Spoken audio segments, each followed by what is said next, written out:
A teoria da relatividade geral de Albert Einstein revolucionou completamente nossa compreensão do universo que nos rodeia. Ela permite explicar desde o nascimento do universo até a órbita dos planetas e os buracos negros. E também teve consequências bem práticas, como o GPS que você usa.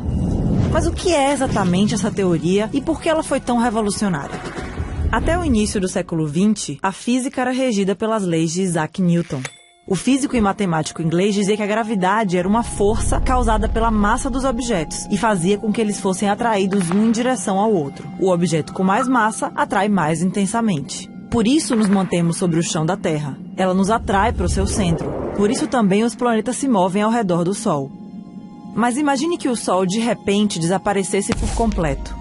Segundo a teoria de Newton, os planetas do Sistema Solar sairiam instantaneamente das suas órbitas, já que não haveria mais a força de gravidade do Sol atraindo-os. Para ele, a gravidade era uma força de ação imediata, independente da distância entre os corpos. Mas Einstein encontrou um problema.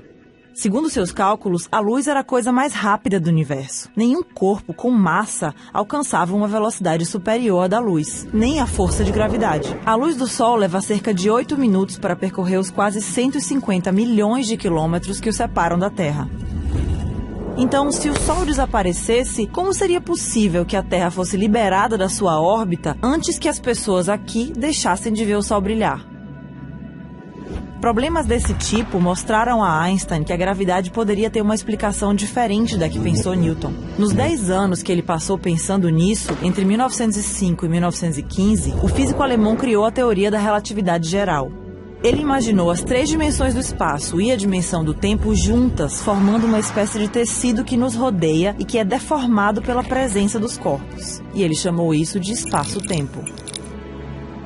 Quando a gente aplica esse pensamento aos planetas e estrelas, é como se o Sol fosse uma bola pesada colocada no meio de uma cama elástica. A bola faz com que o tecido se curve, certo?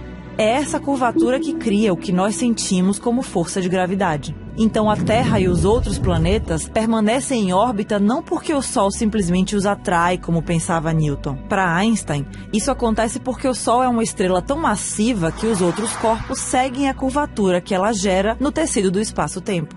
A partir daí, a gravidade já não pode ser considerada uma força de atração entre 2 corpos, como dizia Newton. Ela é o efeito que a curvatura do espaço-tempo tem sobre os corpos. Pensando nisso, o que aconteceria se o Sol desaparecesse? Segundo Einstein, a perturbação que isso causaria no espaço-tempo formaria uma onda gravitacional que viajaria até os planetas. E segundo os cálculos dele, essa onda viaja exatamente na mesma velocidade da luz. É por isso que nós deixaríamos de ver o Sol brilhar ao mesmo tempo em que a Terra mudasse de órbita. Em outras palavras, o que Einstein demonstrou é que estávamos enxergando o universo do jeito errado até então. A teoria o transformou em uma celebridade mundial. Por causa dele, a ciência e nossa imaginação puderam voar cada vez mais alto. E até hoje, a relatividade geral continua surpreendendo os cientistas e fascinando a todos nós.